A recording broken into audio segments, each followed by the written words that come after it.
ಹುಡ್ಗಿರ್ ಜಾಸ್ತಿ ತಾಳ್ಮೆ ಇರ್ಬೇಕಾ ಹುಡ್ಗರು ಜಾಸ್ತಿ ತಾಳ್ಮೆ ಹುಡುಗಿರಿಗೆ ತಾಳ್ಮೆ ಜಾಸ್ತಿ ಇರ್ಬೇಕು. ಯಾಕಂದ್ರೆ ಹುಡ್ಗಿರ್ನ ಅಂದ್ರೆ ಹೆಣ್ಣನ್ನ ಸಹನಾಮಯಿ ಕರುಣಾಮಯಿ ಅಂತಾರೆ. ಅಂದ್ರೆ ಸಹನೆ ಅಂದ್ರೆ ತಾಳ್ಮೆ, ಅಂದ್ರೆ ಹೆಣ್ಣಿಗೆ ತಾಳ್ಮೆ ಜಾಸ್ತಿ ಇರ್ಬೇಕು. ಎಲ್ಲಾ ಸಿಚುಯೇಷನ್ಸ್ ಅಲ್ಲೂ ಎಲ್ಲಾನು ಹ್ಯಾಂಡಲ್ ಮಾಡಕ್ ಬರ್ಬೇಕು. ಮದ್ವೆಗಿಂತ ಮುಂಚೆ ಅವ್ರು ಹೇಗಾದ್ರೂ ಇರ್ಲಿ, ಮದ್ವೆ ಆದ್ಮೇಲೆ ಲೈಫಿಗೋಸ್ಕರ ತಾಳ್ಮೆ ಅವರು ಬೆಳೆಸ್ಕೊಳ್ಳಬೇಕು.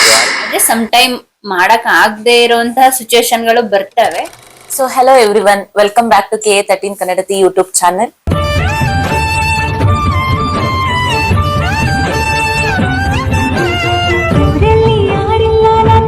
ಇವತ್ತಿನ ದಿನ ನಾನು ಅವಳ ಯೂಟ್ಯೂಬ್ ಚಾನೆಲ್ ನ ಟೇಕ್ ಓವರ್ ಮಾಡ್ತಿದ್ದೀನಿ. ಯಾಕೆ ಅಂತಂದ್ರೆ ಸೊ ನಮ್ಮ ಅಕ್ಕ ಬಾವಂಗೆ ಒಂದು ಟಾಸ್ಕ್ ಇದೆ, ಹೂ ನೋಸ್ ಹೂಮ್ ಬೆಟರ್ ಅಂತ ಹೇಳಿ. ಅಯ್ಯೋ ಈ ನನ್ ಮಕ್ಳು ಮತ್ತೆ ಶುರು ಮಾಡಿದ್ರಯ್ಯ. ಅವ್ರ ಮದ್ವೆ ಆಗಿ 3 years ಮೇಲಾಯ್ತು. ಸೊ ಅವ್ರು ಒಬ್ರುನೊಬ್ರು ಹೇಗ್ ಅರ್ಥ ಮಾಡ್ಕೊಂಡಿದ್ದಾರೆ ಅಂತ ಹೇಳ್ಬಿಟ್ಟು ನೋಡೋಣ. ಫಸ್ಟ್ ಈ ಟಾಸ್ಕ್ ರೂಲ್ಸ್ ನ ಹೇಳ್ತೀನಿ. ಏನಂತಂದ್ರೆ ಫಸ್ಟ್ ಒಂದ್ ಕ್ವೆಶನ್ ಕೇಳ್ತೀನಿ ಇಬ್ರಿಗೂನು. ಅದ್ರಲ್ಲಿ ಫಸ್ಟ್ ಈಗ ಇವಳಿಗೆ ಫಸ್ಟ್ ಕೇಳಿದ್ರೆ ಇವಳು ನಿಮ್ ಬಗ್ಗೆ ಹೇಳ್ಬೇಕು, ನಿಮ್ಗೆ ಕೇಳಿದ್ರೆ ನೀವು ಇವಳ ಬಗ್ಗೆ ಹೇಳ್ಬೇಕಾಯ್ತಾ. ಫಸ್ಟ್ ಇವಳಿಗೆ ಕೇಳ್ತೀನಿ, ಆಮೇಲೆ ನೆಕ್ಸ್ಟ್ ನಿಮಗೆ. ರೆಡಿನಾ? ರೆಡಿನಾ? ರೆಡಿ. ಫಸ್ಟ್ ಕ್ವಶನ್ ಬಂದು, ನೀವಿಬ್ರು ಫಸ್ಟ್ ಟೈಮ್ ನೋಡಿದಾಗ ಯಾರು ಯಾವ ಕಲರ್ ಡ್ರೆಸ್ ಹಾಕಿದ್ರು? ಫಸ್ಟ್ ಇವಳು ಹೇಳ್ತಾರಾ? ನೀನ್ ಹೇಳು. ಅವ್ರು ಬ್ಲೂ. ಫಸ್ಟ್ ಟೈಮ್ ನೋಡಿದಾಗ ಎಲ್ಲಿ ನೋಡಿದಾಗ ಹೇಳು. ನೀವ್ ಫಸ್ಟ್ ಟೈಮ್ ನೋಡಿದಾಗ ಶರ್ಟ್ ಬ್ಲೂ ಶರ್ಟ್, ಮಾಮೂಲಿ ಫಾರ್ಮಲ್ಸ್ ಪ್ಯಾಂಟ್ ಬ್ಲಾಕ್. ನನ್ನ ಪ್ರಕಾರ ಬ್ಲಾಕ್ ಅನ್ಸುತ್ತೆ.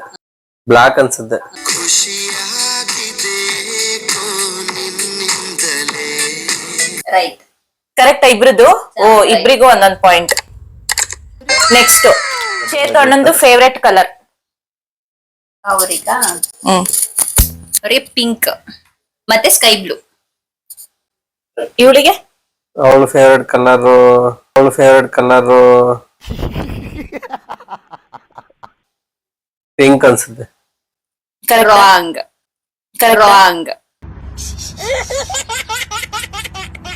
ನಿಮಗೆ ಪಿಂಕ್ ಮತ್ತೆ ಸ್ಕೈ ಬ್ಲೂ ಕರೆಕ್ಟಾ? ಕರೆಕ್ಟ್ ಆಗಿದೆ.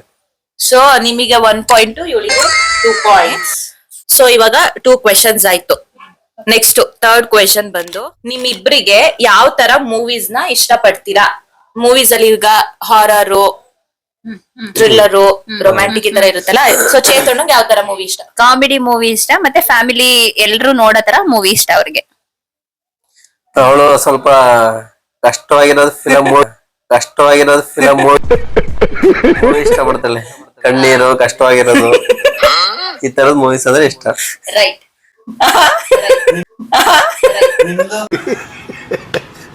ನಿಮ್ದು ಕರೆಕ್ಟಾ? ಕಾಮಿಡಿ ಮತ್ತೆ ಕಾಮಿಡಿ. ಫ್ಯಾಮಿಲಿ ಅಷ್ಟೇ ನಂಗೆ ಇಂಟ್ರೆಸ್ಟ್ ಇಲ್ಲ, ಕಾಮಿಡಿ ಕರೆಕ್ಟ್ ಆಗಿದೆ. ಕಾಮಿಡಿ ಮೂವೀಸ್ ಇಷ್ಟಪಡ್ತೀನಿ.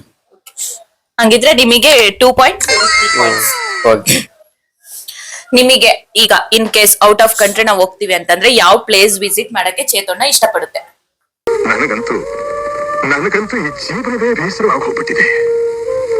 ಔಟ್ ಆಫ್ ಕಂಟ್ರಿ ಇಲ್ಲ ಅಂದ್ರೂ ಕರ್ನಾಟಕ ಬಿಟ್ಟು ಹೊರಗಡೆ ಹೋಗ್ತೀವಿ ಅಂತ. ಯಾವ್ದಾರ ಪ್ಲೇಸ್, ಬಟ್ ಕರ್ನಾಟಕ ಅಲ್ಲ. ಇದು ಜೀವನ ಅಲ್ಲ ಕಲ, ಬದುಕಿಸ್ತ. ನಿಮಗೆ ಅಂದ್ರೆ ಕರ್ನಾಟಕದೊಳಗೆ ಆಗಿರ್ಬೇಕಾ? ಇಲ್ಲ, ಕರ್ನಾಟಕ ಬಿಟ್ಟು. ಕರ್ನಾಟಕದೊಳಗಲ್ಲ, ಕರ್ನಾಟಕ ಬಿಟ್ಟು ಹೋಗೋದಾದ್ರೆ ಕಾಶ್ಮೀರ ಅನ್ಸುತ್ತೆ. ಕಾಶ್ಮೀರ್ ಇಷ್ಟನಾ ನಿಂಗೆ? ಕಾಶ್ಮೀರ್ ಇಷ್ಟನಾ ನಿಂಗೆ?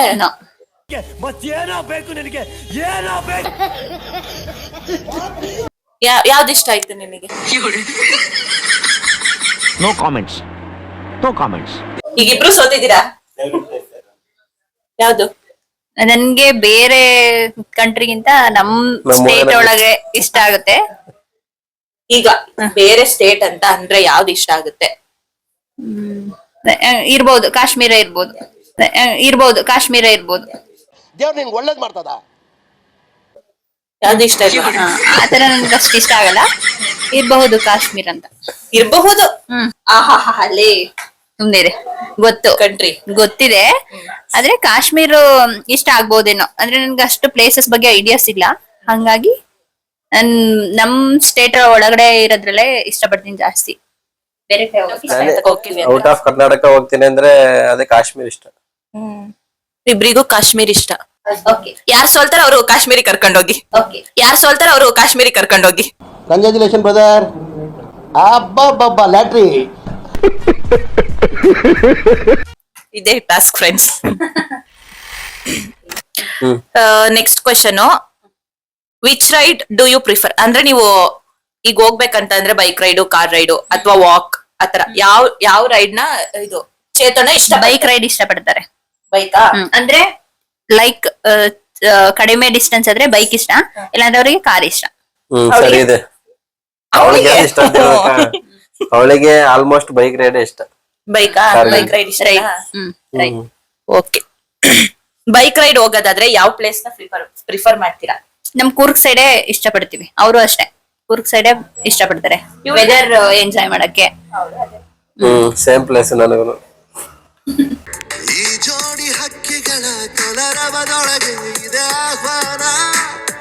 ಈ ಪ್ರೇಮ ಓಕೆ. ಎಷ್ಟು ಇರಿ ಇವ್ರಿಗೆ ಇಲ್ಲ ನಾನ್ ಮಾಡ್ತಿಲ್ಲ ಫ್ರೆಂಡ್ಸ್. ಇವ್ರಿಗೆ 4 ಪಾಯಿಂಟ್, ಇವ್ರಿಗೆ 5 ಪಾಯಿಂಟ್. ಯಾಕಂದ್ರೆ 5 ಕ್ವೆಶನ್ಸ್ ಕೇಳಿದೀನಿ. 5 ಪಾಯಿಂಟ್ ಇವ್ರಿಗೆ, 4 ಪಾಯಿಂಟ್ ಇವ್ರಿಗೆ. ನೆಕ್ಸ್ಟ್ ಕ್ವೆಶನ್ ರೆಡಿನಾ? ರೆಡಿನಾ ಇಬ್ರುನು? ಓಕೆ. ಇವಾಗ ಫೋನ್ಸ್, ಐಫೋನು, ಆಂಡ್ರಾಯ್ಡ್ ಈ ತರ ಇದೆಯಲ್ಲ, ಆ ಫೋನ್ ಅಲ್ಲಿ ಇವಾಗಿನ ಪ್ರೆಸೆಂಟ್ ಜನರೇಷನ್ ಗೆ ನೀನ್ ಯೂಸ್ ಮಾಡ್ಬೇಕಂದ್ರೆ ಯಾವ ಫೋನ್ ನ ಪ್ರಿಫರ್ ಮಾಡ್ತೀಯಾ? ಅವ್ರವ್ರು ಸಾರಿ, ಚೇತನ ಯೂಸ್ ಮಾಡ್ಬೇಕಂದ್ರೆ ಯಾವ ಫೋನ್ ಪ್ರಿಫರ್ ಮಾಡ್ತಾರೆ? ಅದು ಬೇಸಿಕ್ ಸೆಟ್ ಇನ್ಕ್ಲೂಡೆಡ್, ಎಲ್ಲಾ ತರದ ಫೋನ್, ಬೇಸಿಕ್ ಸೆಟ್, ಆಂಡ್ರಾಯ್ಡ್ ಎಲ್ಲ ಸೇರ್ಬೇಕು ಅದ್ರಲ್ಲಿ. ಆಂಡ್ರಾಯ್ಡ್ ಫೋನ್ ಲೈಕ್ ಮಾಡ್ತಾರೆ, ಆಂಡ್ರಾಯ್ಡ್ ಫೋನ್. ಬಟ್ ಅದೇ ಕಾಸ್ಟ್ಲಿ ಇದೆ, ಐಫೋನ್ ಬೇಕು, ಆಪಲ್ ಬೇಕು ಆತರ ಏನಿಲ್ಲ. ಎಲ್ಲಾ ಫೀಚರ್ಸ್ ಚೆನ್ನಾಗಿದ್ರೆ ಸ್ಯಾಮ್ಸಂಗು, ರೆಡ್ಮಿ ಆ ತರದೇ ಇಷ್ಟಪಡ್ತಾರೆ, ಆ ತರದ ಏನಿಲ್ಲ. ನೀವು ಹೇಳಿ ಏನು? ಹೇಳಿ ಏನು? ಇವಳು ಅವಳು ಯಾವ್ದು ಇಷ್ಟಪಡ್ತಾಳೆ ಅಂತ? ಅಂದ್ರೆ ಆಂಡ್ರಾಯ್ಡ್, ಈಗ ಐಫೋನ್ ಈ ತರ ಇದೆಯಲ್ಲ, ಅದ್ರಲ್ಲಿ ಯಾವ ಫೋನ್ ನ ಪ್ರಿಫರ್ ಮಾಡ್ತೀರಾ ನೀವು? ಇವ್ಳು ಪ್ರಿಫರ್ ಮಾಡ್ತಾರೆ ಯೂಸ್ ಮಾಡಕ್ಕೆ. ಅವಳಿಗೆ ಅಂದ್ರೆ ಐಫೋನ್ ಆತರ ಬ್ರಾಂಡ್ ಏನ್ ಲೆಕ್ಕ ಇಲ್ಲ. ಒಟ್ನಲ್ಲಿ ಒಂದಷ್ಟು ಫೀಚರ್ಸ್ ಇರ್ಬೇಕು, ಕ್ಯಾಮ್ರಾ ಚೆನ್ನಾಗಿರ್ಬೇಕು, ಒಳ್ಳೆ ಇಂಟರ್ನೆಟ್ ಸ್ಪೀಡ್ ಇರ್ಬೇಕು. ಯಾವ್ದಾದ್ರು brand Android basic set phone ಎಲ್ಲ ಆಂಡ್ರಾಯ್ಡ್. ಓಕೆ. ಎಲ್ಲಾ ಕ್ವಶನ್ಸ್ ಸರಿಯಾಗಿ ಹೇಳ್ತಿದ್ದಾರೆ ಫ್ರೆಂಡ್ಸ್. 3 ವರ್ಷ ಮ್ಯಾರೇಜ್ ಲೈಫ್ ಚೆನ್ನಾಗಿ ವರ್ಕೌಟ್ ಆಗಿದೆ. ಸೊ ನೆಕ್ಸ್ಟ್ ಕ್ವಶನ್, ಇವಾಗ 6 ಪಾಯಿಂಟ್ ಇವಳಿಗೆ, 5 ಪಾಯಿಂಟ್ ಚೇತೋಣಂಗೆ. ನೆಕ್ಸ್ಟ್ ಕ್ವಶನ್ ಬಂದು ಲಿಸ್ನಿಂಗ್ ಸಾಂಗ್ ಯಾವ್ದು ಚೇತೋಣದ ಫೇವ್ರೆಟ್ ಸಾಂಗ್ ಅಂತ ಬಂದ್ರೆ? ನಮ್ಮ ಹೊಟ್ಟೆ ಎಷ್ಟು ಉರ್ಸ್ತಾವ್ರೋ ಆ ಭಗವತ್ನ ನೋಡಿದ್ರೆ. ಆ ಸಾಂಗ್ ನೇಮ್ ಹೇಳ್ಬೇಕಾ ಅಥವಾ ಯಾವ ಜಾನರ್ ಆತರ ಹೇಳ್ಬೇಕಾ? ನಿಮಗ್ ನೇಮ್ ಗೊತ್ತಿಲ್ಲ ಅಂತಂದ್ರೆ ಓಕೆ, ಜಾನರ್ ಹೇಳಿ. ಇವಾಗಿಂದು ಅಟ್ ಪ್ರೆಸೆಂಟ್ ಮೆಲೋಡಿ ಸಾಂಗ್ಸ್ ಅಥವಾ ಓಲ್ಡ್ ಸಾಂಗ್ಸ್ ಹಿಂಗಿರುತ್ತಲ್ಲ ಅದು. ಮೆಲೋಡಿ ಸಾಂಗ್ಸ್ ನ ಇಷ್ಟಪಡ್ತಾರೆ. ಅಂದ್ರೆ ಇವಾಗಿನ ಪ್ರೆಸೆಂಟ್ ಜನರೇಷನ್ ಓಲ್ಡ್ ಜನರೇಷನ್ ಅಲ್ಲ, ಮಾಡ್ರೇಟ್ ಜನರೇಷನ್ ಆ ತರದ್ದು. ಟೆಲ್ ಮಿ ಒನ್ ಅಂತ ಕೇಳ್ತಿದ್ದಾರೆ. ಅವ್ರಿಗೆ ಒಂದು ಆತರ ಫೇವ್ರೆಟ್ ಏನಿಲ್ಲ, ತುಂಬಾ ಸಾಂಗ್ಸ್ ಗಳಿದೆ. ಅಂದ್ರೆ ಅವರು ಜಾಸ್ತಿ ರಾಜ್ಕುಮಾರ್ ಫ್ಯಾನು, ಹಂಗಾಗಿ ರಾಜ್ಕುಮಾರ್ ವಾಯ್ಸ್ ಎಲ್ಲಾ ಸಾಂಗ್ಸ್ ಆಲ್ಮೋಸ್ಟ್ 99% ರಾಜ್ಕುಮಾರ್ ಯಾವ್ಯಾವ ಸಾಂಗ್ಸ್ ಇದೆ ಎಲ್ಲ ಇಷ್ಟಪಡ್ತಾರೆ, ಎಲ್ಲ ಕೇಳ್ತಾರೆ. ಇವಳು ಯಾವ ತರ ಸಾಂಗ್ಸ್ ಕೇಳ್ತಾಳೆ ಅಂತನಾ? ಅವಳು ತುಂಬಾ ಅದೇ ಸಿನಿಮಾ ಇಷ್ಟಪಟ್ಟಂಗೆ ಸಾಂಗ್ ನಂಗೆ ಇಷ್ಟ. ತುಂಬಾ ಅದೇ ಸಿನಿಮಾ ಇಷ್ಟಪಟ್ಟಂಗೆ ಸಾಂಗ್ ನಂಗೆ ಇಷ್ಟಪಡೋದವಳು. ಸ್ವಲ್ಪ ಕಷ್ಟ ಸಾಂಗ್ಗಳು, ಕಣ್ಣೀರಿರೋದು, ಆತರ ಸಾಂಗ್ಸ್ ಇಷ್ಟಪಡ್ತಾಳೆ. ಹೊಸ ಸಾಂಗ್ಸ್ ಯಾವ್ದು ಇಷ್ಟಪಡಲ್ಲ ಅವಳು. ಹೊಸ ಸಾಂಗ್ಸ್ ಯಾವ್ದು ಇಷ್ಟಪಡೋಣ. ತುಂಬಾ ಎಮೋಷನಲ್ ಹುಡುಗಿ ಇವಳು, ಅದಕ್ಕೆ ಕಷ್ಟ ದುಃಖ. ಈ ಅಣ್ಣ ತಂಗಿ ಈ ತರ ಅಣ್ಣ ತಂಗಿ, ಒಂದ್ ಜೀರಿಗೆ ವಿಷಯ ಟಾಪಿಕ್ ಜೀರಿಗೆ ಅಂತ ಹೇಳಿ 2 ದಿನ ಹತ್ತಿದ್ದಾಳೆ ಜೀರಿಗೆ ಟಾಪಿಕ್ಗೆ. ಓಕೆ. ನೆಕ್ಸ್ಟ್ ಕ್ವೆಶನ್, ಇದು most wanted question. Favourite show, TV shows ಬರುತ್ತಲ್ಲ, ಅದ್ರಲ್ಲಿ ಫೇವ್ರೆಟ್ ಶೋ ಚೇತೋಣ್ಗೆ ಯಾವ್ದು? ಇವ್ರಿಗೆ ಫೇವ್ರೆಟ್ ಶೋ ಅಂದ್ರೆ ತಟ್ಟ ಅಂತ ಹೇಳಿ ತುಂಬಾ ಇಷ್ಟ. ಇನ್ನ ನ್ಯೂಸ್ ಚಾನಲ್ ಇಷ್ಟಪಡ್ತಾರೆ. ಅದೇ ರಂಗಣ್ಣ ನ್ಯೂಸ್ ಚಾನಲ್, ಯಾವ್ದು ಟಿವಿ 9 ಪಬ್ಲಿಕ್ ಟಿವಿ ಅಂದ್ರೆ ಇಷ್ಟಪಡ್ತಾರೆ.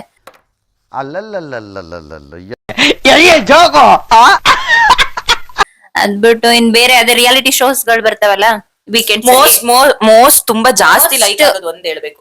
ಅವ್ರು ರೆಗ್ಯುಲರ್ ಆಗಿ ನೋಡೋದ್ ನನ್ಗ್ ಗೊತ್ತಿರಂಗೆ ತಟ್ ಅಂತ ಹೇಳಿ ಕಾರ್ಯಕ್ರಮನ ತಪ್ಪದೆ ನೋಡ್ತಾರೆ. ನೀವು ವಿಧಿ ಇಲ್ದೆ ತಟ್ ಅಂತ ಹೇಳಿ ಕಾರ್ಯಕ್ರಮ ಯಾವ್ದ್ರಲ್ಲಿ ಬರುತ್ತೆ ಗೊತ್ತಾ ಫ್ರೆಂಡ್ಸ್? ತಟ್ ಅಂತ ಹೇಳ್ಬೇಕು. ತಟ್ ಅಂತ ಹೇಳಿ ಯಾವ ಶೋ ಯಾವ ಚಾನಲ್ ಅಲ್ಲಿ ಬರುತ್ತೆ ಗೊತ್ತಾ? ಡಿಡಿ ಚಂದನ.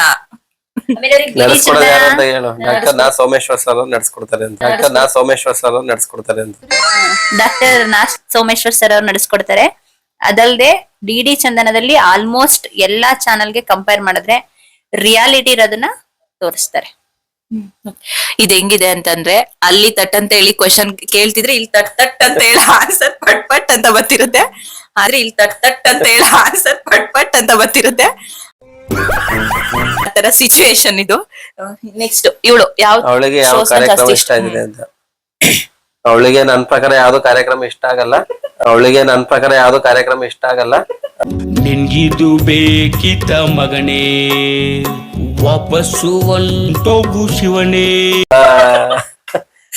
ಜಿ ಕನ್ನಡದಲ್ಲಿ ಬರೋ ಎಂಟರ್ಟೈನ್ಮೆಂಟ್ ಪ್ರೋಗ್ರಾಮ್ಸ್ ನೋಡ್ತಾಳೆ. ಸರಿಗಮಪ, ಮಹಾನಟಿ ಆ ತರ ನೋಡ್ತಾಳೆ ಅಷ್ಟೇ. ಪರ್ಟಿಕ್ಯುಲರ್ ಆಗಿ ನೋಡ್ಲೇಬೇಕು ಅಂತ ಯಾವ್ದು ಅವಳಿಗೆ ಹುಚ್ಚಿಲ್ಲ. ನಾನು ವೀಕೆಂಡ್ಸ್ ಅಲ್ಲಿ ಎಂಟರ್ಟೈನ್ಮೆಂಟ್ ಪರ್ಪಸ್ ಗೋಸ್ಕರ ಯಾವ್ದು ಬರುತ್ತೆ ಅದನ್ನ ನೋಡಿ. ಅದೇ ಎಂಟರ್ಟೈನ್ಮೆಂಟ್ ಪರ್ಪಸ್. ಒಂದೊಂದ್ಸರಿ ವಿಧಿ ಇಲ್ದೆ ತಟ್ ಅಂತ ಹೇಳಿ ಅಂತ ಹೇಳಿ ಆಗ್ತಾಗ ನೋಡ್ತಾಳೆ. ತಟ್ ಅಂತ ಹೇಳಿ ಇನ್ನೇನು ಆಬ್ವಿಯಸ್ಲಿ ಆ ಟೈಮಲ್ಲಿ ಊಟ ಮಾಡ್ತೀವಿ. ಆ ಟೈಮಲ್ಲೇ ನಮ್ಮನೆ ಜಾಸ್ತಿ ನಾವು ಟಿವಿ ನೋಡೋದು. ಆಗ ತಟ್ ಅಂತ ಹೇಳಿ ಕಾರ್ಯಕ್ರಮ ಬರ್ತಾ ಇರುತ್ತೆ. ಅನಿವಾರ್ಯವಾಗಿ ನೋಡ್ಲೇಬೇಕಾಗುತ್ತೆ. ಸಂಗತಿಗಳ ನಡುವೆ ನಮ್ಮನ್ನ ಕಾಡುವಂತಹ ಕಟ್ಟ ಕಡೆಯ ಪ್ರಶ್ನೆ ಹೀಗೂ ಉಂಟೆ. ನೋಡಿ ಫ್ರೆಂಡ್ಸ್, TRP ಡಿಡಿ ಚಂದನಗೆ ಈಗ್ಲೂ ಬರ್ತಿದೆ ಅಂತ ಅಂದ್ರೆ ತಟ್ ಅಂತ ಹೇಳಿ ಶೋ ಇಂದ ಇವರಿಂದ. ಯಾಕಂದ್ರೆ ಇವರು ಕನ್ನಡ ಟೀಚರ್, ಅದಕ್ಕೆ. ಸೊ ನೋಡಿ,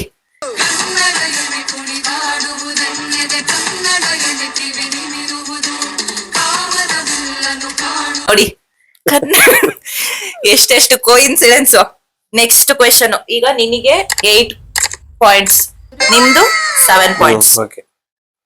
ನೆಕ್ಸ್ಟ್ ಚೇತು ಅಣ್ಣಂದು ಹೈಟ್ ಮತ್ತೆ ಅಟ್ ಪ್ರೆಸೆಂಟ್ ವೆಯ್ಟ್ 69-70 kg ಇದಾರೆ. ಹೈಟ್ ಬಂದು ಅದೇ 5.8 5.7 ಅಷ್ಟು ಹೈಟ್ ಇದೆ. 5.7 to 5.8 ಕರೆಕ್ಟ್ ಇದೆ. ಕರೆಕ್ಟಾ? ನೆಕ್ಸ್ಟ್ ನೀವ್ ಹೇಳಿ. ಅವಳು ಹೈಟ್ ಬಂದು 5.5, weight 63. 63, weight 5.5. Height 5.5, sorry, weight 63. Cut ಮಾಡಿ ಪ್ಲೀಸ್.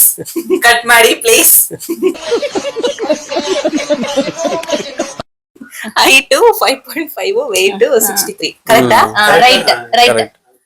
ಇಲ್ಲ, ಮೊನ್ನೆ ಚೆಕ್ ಈಗ 4 days ಬ್ಯಾಕ್ ವೆಯ್ಟ್ ಚೆಕ್ ಮಾಡಿದ್ವಿ. ಹಂಗಾಗಿ ಈಗ ವೆಯ್ಟ್ ಗೇನ್ ಆಗಿದ್ದೀನಿ. ಇವಾಗ ಹೈಟ್ ಮತ್ತೆ ವೆಯ್ಟ್ ಕ್ವೆಶನ್ ಗೆ ಇಬ್ರು ಸರಿಯಾದ ಉತ್ತರ ಕೊಟ್ಟಿದ್ದಾರೆ. ಹಾಗಾಗಿ ಇವರಿಗೆ 9 ಅಂಕಗಳು, ಇವರಿಗೆ 8 ಅಂಕಗಳು. Next question. Most preferable place to eat food. ಯಾವ ಪ್ಲೇಸ್ ನ ತುಂಬಾ ಪ್ರಿಫರ್ ಮಾಡ್ತೀರಾ ಊಟ ಮಾಡಕ್ಕೆ? ಅಂದ್ರೆ ಹೈಜೀನ್ ಆಗಿದ್ರೆ ನಮ್ಗೆ ಟೇಸ್ಟ್ ವೈಸ್ ನೋಡಿದ್ರೆ ನಮ್ಗೆ ಒಂದೇ ಕಡೆ ನಾವು ಪ್ರಿಫರ್ ಅದೇ ಅವರೇ ಹೇಳ್ತಾ ಇರೋದು. ಅವ್ರಿಗೆನೆ ಟೇಸ್ಟ್ ವೈಸ್ ನೋಡಿದ್ರೆ ನಮ್ಗೆ ಏನು ಹೈಫೈ ಹೋಟೆಲ್ಗೆ ಹೋಗ್ಬೇಕು ಆತರ ಏನಿಲ್ಲ. ನಮ್ಗೆ ಎಲ್ಲಿ ಟೇಸ್ಟ್ ಚೆನ್ನಾಗಿರುತ್ತೆ, ಇವಾಗ ಫುಟ್ಪಾತ್ ಎಲ್ಲ ಆದ್ರೂ ಪರವಾಗಿಲ್ಲ, ಅಲ್ಲಿ ಟೇಸ್ಟ್ ಚೆನ್ನಾಗಿದ್ರೆ ನಾವು ಆ ಕಡೆನೂ ಪ್ರಿಫರ್ ಮಾಡ್ತೀವಿ. ದೇವರಳ್ಳಿ ಹತ್ರ ಒಂದು ಬಿರಿಯಾನಿ ಮಾಡ್ತಾರೆ, ಫುಲ್ ನ್ಯಾಚುರಲ್ ಅಂದ್ರೆ 100% ನ್ಯಾಚುರಲ್. ಅಲ್ಲಿ ತುಂಬಾ ಲೈಕ್ ಮಾಡ್ತಾರೆ ಅವರು. ಹೌದಾ ಚಿತ್ರಣ? ಸರಿಯಾದ ಉತ್ತರ. ಅವಳು ಅಷ್ಟೇನೆ ಹೈಜೀನ್ ಆಗಿದ್ರೆ ರೋಡ್ ಸೈಡ್ ಅಲ್ಲಾದ್ರೂ ಓಕೆ. ಅವಳು ಅದೇ ಹೋಟ್ಲಲ್ಲಿ ತಿಂತಾಳೆ, ಅವಳು ಅದೇ ಇಷ್ಟ. ಸೊ ನೆಕ್ಸ್ಟ್ ಕ್ವೆಶನ್ ಬಂದು, ಯಾರು ಫಸ್ಟ್ ಸಾರಿ ಕೇಳ್ತಾರೆ ಜಗಳ ಆದಾಗ? ಅವರು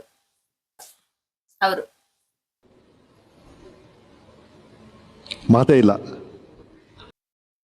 ಅವರು ನೀವೇ first ನಾನೇ ಕೇಳೋದು. ಜಗಳ ಆದಾಗ ನಾನೇ ಸಾರಿ ಕೇಳೋದು. ಆದ್ರೂ ಕೇಳ್ತಾರೆ, ಅವರೇ ಕೇಳೋದು. ಓಕೆ. ಕರ್ನಾಟಕದಲ್ಲಿ ನಿಮ್ಗೆ ಈ ಪ್ಲೇಸಿಗೆ ಹೋಗಿ ಅಲ್ಲಿರೋ ಅಂದ್ರೆ ಜಾಗನ ಎಕ್ಸ್ಪ್ಲೋರ್ ಮಾಡ್ಬೇಕು ಅಂತ ಅನ್ಕೊಂಡ್ರೆ ಯಾವ ಪ್ಲೇಸ್ ಇಷ್ಟ ತುಂಬಾ ಕರ್ನಾಟಕದಲ್ಲಿ? ಅದೇ ಸಫಾರಿಗೆ ಹೋಗ್ಬೇಕು ಅಂತ ಇಷ್ಟ. ಅಲ್ಲಿ ಜಾಸ್ತಿ ಚೇತಣ್ಣಂಗೆ ಹೇಳ್ಬೇಕು ನೀವು. ಅವ್ರಿಗೇನೆ ಸಫಾರಿಗೆ ಹೋಗ್ಬೇಕು, ಅಲ್ಲಿರೋ ಪ್ರಾಣಿ ಅದೆಲ್ಲ ಜಾಸ್ತಿ ಎಂಜಾಯ್ ಮಾಡ್ಬೇಕು. ಒಟ್ಟು ನೇಚರ್ ಇರುತ್ತಲ್ವಾ, ಅಲ್ಲಿ ಜಾಸ್ತಿ ಎಂಜಾಯ್ ಮಾಡ್ಬೇಕು ಅಂತ ಇಷ್ಟಪಡ್ತಾರೆ. ಅವಳು ಅದೇನೆ, ಅವಳು ಕಾಡು ಪ್ರಕೃತಿ ಈ ತರ ಜಾಗಗಳನ್ನ ಇಷ್ಟಪಡ್ತಾಳೆ. ನೇಚರ್. ಯಾವ ಪ್ರಾಣಿ ಇಷ್ಟ ಅವಳಿಗೆ? ಪ್ರಾಣಿ ನಾಯಿ ಇಷ್ಟ ಇರ್ಬೋದು. ನಾಯಿನ ಪ್ರಾಣಿ ಅಲ್ವಾ, ನಾಯಿ ಸಾಕಣ ಅಂತ ಹೇಳ್ತಾಳೆ ಯಾವಾಗ್ಲೂ. Jokes but funny jokes. ಈಗ ಚೇತಣ್ಣನು ಕುಕ್ ಮಾಡುತ್ತಲ್ವಾ, ಯಾರು ಚೆನ್ನಾಗಿ ಕುಕ್ ಮಾಡ್ತಾರೆ ನಿನ್ ಪ್ರಕಾರ? ಆಕ್ಚುಲಿ ಅವ್ರು ಚೆನ್ನಾಗಿ ಮಾಡ್ತಾರೆ, ಆದ್ರೆ ಮಾಡಲ್ಲ. ತಿಂಗಳಿಗೆ ಒಂದ್ ಐಟಮ್ ಮಾಡೋದ್ ಹೆಚ್ಚು. ಒಂದ್ ವರ್ಷದಲ್ಲಿ ಒಂದ್ ಸರಿ ಟೀ ಮಾಡ್ತಾರೆ ಅಷ್ಟೇ. ಅದೇ ಚೆನ್ನಾಗ್ ಮಾಡ್ತಾರೆ. ಅದೇ ಅವ್ರಿಗೆ ಬೇಕಾದಾಗೆಲ್ಲ ಆಮ್ಲೆಟ್ ಎಲ್ಲ ಮಾಡ್ಕೊತಿರ್ತಾರೆ, ಚೆನ್ನಾಗ್ ಮಾಡ್ತಾರೆ. ನಿನಗೆ ಅವರಿಗೆ ಕಂಪೇರ್ ಮಾಡಿದ್ರೆ ಅವ್ರು ಚೆನ್ನಾಗ್ ಮಾಡ್ತಾರೆ? ಚೆನ್ನಾಗ್ ಮಾಡಿದ್ರೆ ಮಾಡೋ ಐಟಮ್ ಅಂದ್ರೆ ಆಮ್ಲೆಟ್, ಟೀ, ಒಂದ್ 3 ಐಟಮ್ ಅಷ್ಟೇ. ಅದ್ರಲ್ಲಿ ಚೆನ್ನಾಗ್ ಮಾಡ್ತಾರೆ ಅಂತ ಹೇಳ್ಬೋದು. ನೀವು ನಿಮ್ ಪ್ರಕಾರ ನೀವ ಅವಳ? ನನ್ ಪ್ರಕಾರ ಅವಳೇ ಚೆನ್ನಾಗ್ ಮಾಡ್ತಾಳೆ. ಹೇಳಿ ಕ್ವಶನ್ ಕೇಳು. ನೆಕ್ಸ್ಟ್, ಅಪ್ಪಿ ಚೆನ್ನಾಗಿ ಕುಕ್ ಮಾಡ್ತಾಳ, ಆಂಟಿ ಚೆನ್ನಾಗಿ ಕುಕ್ ಮಾಡುತ್ತ? ನಮ್ಮ ಅಮ್ಮ ಚೆನ್ನಾಗ್ ಮಾಡಿದ್ವಿ. ನಮ್ಮಮ್ಮ ಯಾಕೆಂದ್ರೆ ನಮ್ಮ ಅಮ್ಮಂಗೆ ಅನುಭವ ಜಾಸ್ತಿ ಐತೆ, ಹಂಗಾಗಿ ಅವ್ರಿಗೆ ಕೈ ರುಚಿ ಅನ್ನೋದು ಬಂದಿರ್ತದೆ. ಈಗ ಇವಳು ಮದ್ವೆ ಆದ್ಮೇಲೆ ಮಾಡ್ತಾ ಇರೋದು, ಇವಳಿಗೆ ಅಷ್ಟು ಕೈ ರುಚಿ ಇಲ್ಲ. ನಮ್ಮಮ್ಮ ಚೆನ್ನಾಗಿ ಅಡ್ಗೆ ಮಾಡ್ತಾರೆ. ನನಗ್ ಗೊತ್ತಿರಂಗೆ ನಾನ್ ಮಾಡೋ ತಿಂಡಿಗಳನ್ನ ಇಷ್ಟಪಡ್ತಾರೆ, ಟಿಫನ್. ಅಮ್ಮ ಮಾಡೋ ಸಾಂಬಾರ್ಗಳನ್ನ ಇಷ್ಟಪಡ್ತಾರೆ. ಇವಳು ತಿಂಡಿಗಳನ್ನ ಚೆನ್ನಾಗ್ ಮಾಡ್ತಾಳೆ, ಸಾಂಬಾರ್ ನಮ್ಮಮ್ಮ ಚೆನ್ನಾಗ್ ಮಾಡ್ತದೆ. ವಿಧಿ ಇಲ್ಲ, ಒಪ್ಕೋಬೇಕು. ಇಲ್ಲ ಹಂಗೇನಿಲ್ಲ. ಹೂ ನೋಸ್ ಊಮ್ ಬೆಟರ್ ಅಲ್ಲಿ ವಿನ್ ಆಗಿರೋದು ಅರ್ಪಿತಾ ಅವರು. ಸ್ವಲ್ಪ ಚೆನ್ನಾಗಿ ತಿಳ್ಕೊಂಡಿದ್ದಾರೆ ಚೇತಣ್ಣನ ಬಗ್ಗೆ. ಚೇತಣ್ಣ, ಕಾಶ್ಮೀರಿಗೆ ಯಾವಾಗ ಕರ್ಕೊಂಡು ಹೋಗ್ತೀರಾ? ನೋಡೋಣ ಮುಂದೆ ಟೈಮ್ ಬಂದಾಗ. Is better final. Over all 3 year experience ಅಲ್ಲಿ ಈಸ್ ಬೆಟರ್. ಮದ್ವೆ ಆದ್ಮೇಲೆ ಜೀವನ ಚೇಂಜ್ ಆಯ್ತದೆ, ಹಂಗೆ ನಂಗೂ ಅನ್ಸೈತೆ. ಕೆಲವೊಂದ್ಸತಿ ಖುಷಿ ಆಯ್ತದೆ, ಕೆಲವೊಂದ್ಸತಿ ಬೇಜಾರಾಯ್ತದೆ. ಮದ್ವೆ ಆದ್ಮೇಲೆ ಎಲ್ರಿಗೂ ಏನ್ ಹೇಳ್ತೀನಿ ಅಂದ್ರೆ ಅಡ್ಜಸ್ಟ್ ಮಾಡ್ಕೊಂಡು ಹೋಗ್ಬೇಕು, ಹೊಂದ್ಕೊಂಡು ಹೋಗ್ಬೇಕು, ಆಗ್ಲೇ ಲೈಫ್ ಚೆನ್ನಾಗಿರ್ತದೆ. ಅಡ್ಜಸ್ಟ್ ಮಾಡ್ಕೊಳಕ್ ಆಗಲ್ಲ, ಹೊಂದ್ಕೊಳಕ್ ಆಗಲ್ಲ ಅಂದ್ರೆ ಅವ್ರ ಮದ್ವೆನೇ ಆಗ್ಬಿಡಿ ಅಂತ ನಾನು ಹೇಳ್ತೀನಿ. ಹೌದು, ಇದು ತುಂಬಾ ಟ್ರೂ ಲೈನ್ಸ್ ಫ್ರೆಂಡ್ಸ್. ಸೊ ನಿಮ್ಮ ಎಕ್ಸ್ಪೀರಿಯನ್ಸ್ ಪ್ರಕಾರ ಮುಂದೆ ಫ್ಯೂಚರ್ ಅಲ್ಲಿ ಮದ್ವೆ ಆಗೋರ್ಗೆ ಏನ್ ಹೇಳ್ತೀರಾ? ಅಂದ್ರೆ ಲೈಕ್ ಇವಾಗ ಮ್ಯಾರೇಜ್ ಆಗಿ ತುಂಬಾ ಕೇಸಸ್ ನಾವು ನೋಡ್ತಿದೀವಿ, ಡಿವೋರ್ಸ್ ಆಗ್ತೀರಾ ಅಂತದ್ನ. ಸೊ ಅವಾಗ ಅವ್ರಿಗೆ ಏನ್ ನಿಮ್ ಕಡೆಯಿಂದ ಬೆಸ್ಟ್ ಒಪಿನಿಯನ್? ನಿನ್ ಕಡೆಯಿಂದ ಹೊಂದಿಕೆ ಅಂತ ಇದೆಯಲ್ಲ, ಇದು ತುಂಬಾ ಕಷ್ಟದ ವಿಚಾರ. ಆದ್ರೆ ಹೊಂದಾಣಿಕೆ ಮಾಡ್ಕೊಂಡ್ರೆ ಅದ್ರಂತ ಖುಷಿ ಇನ್ನಿರಲ್ಲ. ಹಂಗಾಗಿ ಹೊಂದಾಣಿಕೆ ಮಾಡ್ಕೊಳ್ಳೋದು ತುಂಬಾ ಮುಖ್ಯ. ಹೊಂದಾಣಿಕೆ ಮಾಡ್ಕೊಂಡು ಚೆನ್ನಾಗಿದ್ರೆ ಲೈಫ್ ತುಂಬಾ ಚೆನ್ನಾಗಿದೆ, ಮದ್ವೆಗಿಂತ ಮುಂಚೆಗಿಂತ ಮದ್ವೆ ಆದ್ಮೇಲೆ ಚೆನ್ನಾಗಿದೆ ಅನ್ನೋ ತರ ಫೀಲ್ ಆಗುತ್ತೆ. ಎಲ್ಲಾ ಸಿಚುಯೇಷನ್ಸ್ ಅಲ್ಲೂ ಎಲ್ಲಾನು ಹ್ಯಾಂಡಲ್ ಮಾಡಕ್ ಬರ್ಬೇಕು. ಆದ್ರೆ ಸಮ್ ಟೈಮ್ ಮಾಡಕ್ ಆಗದೆ ಇರುವಂತಹ ಸಿಚುಯೇಷನ್ಗಳು ಬರ್ತವೆ. ಆದ್ರೆ ಆ ಟೈಮನ್ನ ಪಾಸ್ ಮಾಡೋವರ್ಗುನು ಸ್ವಲ್ಪ ವೆಯ್ಟ್ ಮಾಡ್ಬೇಕು, ಇಲ್ಲ ಅಂದ್ರೆ ಲೈಫು ಏನ್ ಬೇಕಾದ್ರೂ ಟರ್ನ್ ತಗೊಳ್ಬೋದು. ಹಂಗಾಗಿ ಸ್ವಲ್ಪ ಖುಷಿಯಾಗಿ ಹೊಂದಾಣಿಕೆ ಮಾಡ್ಕೊಂಡು ಎಲ್ಲ ನಮ್ಮವ್ರೇನೋ ತರ ಭಾವನೆ ಇಟ್ಕೊಂಡ್ರೆ ಲೈಫ್ ಚೆನ್ನಾಗಿರುತ್ತೆ ಅಂತ ಅನ್ಕೊಳ್ತೀನಿ. Okay, thank you so much. ಈಗ ಮದ್ವೆ ಆದ್ಮೇಲೆ ಪ್ರತಿಯೊಬ್ಬರಿಗೂ ಮದ್ವೆಗಿಂತ ಮುಂಚೆ ಲೈಫ್ ಹೆಂಗಿರ್ತದೆ ಗೊತ್ತಿಲ್ಲ. ಮದ್ವೆ ಆದ್ಮೇಲೆ ಅವ್ರು ತಾಳ್ಮೆ ಬೆಳೆಸ್ಕೊಳ್ಳೇಬೇಕು. ತಾಳ್ಮೆ ಇದ್ರೆ ಜೀವನ ಚೆನ್ನಾಗಿರ್ತದೆ ಅಂತ ಹೇಳಕ್ ಇಷ್ಟಪಡ್ತೀನಿ ನಾನು. ಮದ್ವೆಗಿಂತ ಮುಂಚೆ ಅವ್ರು ಹೇಗಾದ್ರೂ ಇರ್ಲಿ, ಮದ್ವೆ ಆದ್ಮೇಲೆ ಲೈಫಿಗೋಸ್ಕರ ತಾಳ್ಮೆ ಅವರು ಬೆಳೆಸ್ಕೊಳ್ಳೇಬೇಕು. ಯಾರಿಗೆ ತಾಳ್ಮೆ ಇರ್ತದೆ ಅವ್ರ ಲೈಫ್ ಖಂಡಿತ ಚೆನ್ನಾಗಿರ್ತದೆ. ತಾಳ್ಮೆ ಅಂದಿದ್ ಒಂದ್ ಕ್ವೆಶನ್, ಮತ್ತೆ ಹುಡ್ಗಿರ್ ಜಾಸ್ತಿ ತಾಳ್ಮೆ ಇರ್ಬೇಕಾ, ಹುಡ್ಗರು ಜಾಸ್ತಿ ತಾಳ್ಮೆ ಬರೆಸ್ಕೊಬೇಕಾ? ಹಂಗ ನೋಡಿದ್ರೆ ಹುಡ್ಗಿರಿಗೆ ತಾಳ್ಮೆ ಜಾಸ್ತಿ ಇರ್ಬೇಕು. ಯಾಕಂದ್ರೆ ಹುಡ್ಗಿರ್ನ ಅಂದ್ರೆ ಹೆಣ್ಣನ್ನ ಸಹನಾಮಯಿ ಕರುಣಾಮಯಿ ಅಂತಾರೆ. ಅಂದ್ರೆ ಸಹನೆ ಅಂದ್ರೆ ತಾಳ್ಮೆ, ಅಂದ್ರೆ ಹೆಣ್ಣಿಗೆ ತಾಳ್ಮೆ ಜಾಸ್ತಿ ಇರ್ಬೇಕು. ಈಗ ಗಂಡು ಹೊರಗಡೆ ಹೋಯ್ತಾರೆ, ದುಡಿತಾರೆ. ಈಗ ಜೋರಾಗಿ ಮಾತಾಡೋದು ಸ್ವಲ್ಪ ಗಂಡಸರಿಗೆ ಅಭ್ಯಾಸ ಇರ್ತದೆ, ಅದನ್ನೆಲ್ಲ ಸಹಿಸ್ಕೊಂಡು ಹೋಗ್ಬೇಕು. ಅವ್ರು ಮಾತಾಡ್ದಂಗೆ ನಾವು ಮಾತಾಡಕ್ ಹೋದ್ರೆ ಕಷ್ಟ ಆಯ್ತದೆ. ಹೆಣ್ಮಕ್ಳಿಗೆ ತಾಳ್ಮೆ ಸ್ವಲ್ಪ ಜಾಸ್ತಿ ಇರ್ಬೇಕು. ಸೊ ಓಕೆ ಫ್ರೆಂಡ್ಸ್, ನೋಡಿದ್ರಲ್ವಾ? ಈ ವಿಡಿಯೋ ನಿಮಗೆ ಇಷ್ಟ ಆಗಿದ್ರೆ ಪ್ಲೀಸ್ ಲೈಕ್ ಮಾಡಿ, ಶೇರ್ ಮಾಡಿ, ಕಮೆಂಟ್ ಮಾಡಿ, ಸಬ್ಸ್ಕ್ರೈಬ್ ಮಾಡಿ KA13 ಕನ್ನಡತಿ ಚಾನೆಲ್ನ. ಬೇಗ ಜಾಸ್ತಿ ಸಬ್ಸ್ಕ್ರೈಬ್ ಆಗಿ ಬೆಳೆಸಿ ಅವಳನ್ನ ನಮ್ಮ ಮನೆಯಿಂದ ಬೇಗ ಕಳ್ಸೋಣ. ನೀವು ಬೆಳೆಸಿದ್ರೇನೆ ಅವಳು ಮದುವೆ ಆಗೋದಂತೆ. ಬೇಗ ಸಬ್ಸ್ಕ್ರೈಬ್ ಆಗಿ friends, please. Thank you so much.